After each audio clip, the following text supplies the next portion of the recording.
ඔයාගේ වීඩියෝ බලතත් තාම views නැද්ද?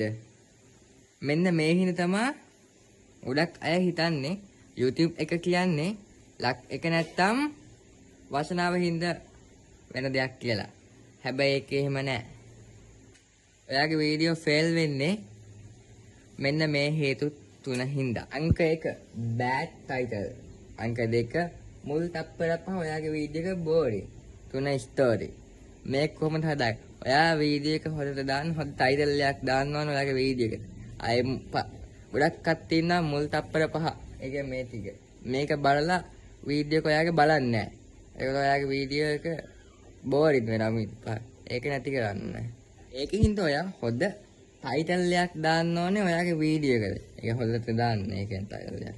මොකද ටයිටල් එක තමයි මිනිස්සු මුලින්ම දකින්නේ. ටයිටල් එකයි තම්බ්නෙල් එකයි ඔයා වීඩියෝ එක හොඳ ක්වොලිටියක් දැම්මත් ඔයාගේ වීඩියෝ බොහෝ දුරට views එනවා. එහෙනම් channel එක follow. ඔයාලා දාන්න WhatsApp group එකට join වෙන්න. තව ලස්සන මේ වගේ education video එකෙන් සැකටෙක් Facebook page එකෙන් හම්බෙමු. ජය වේවා.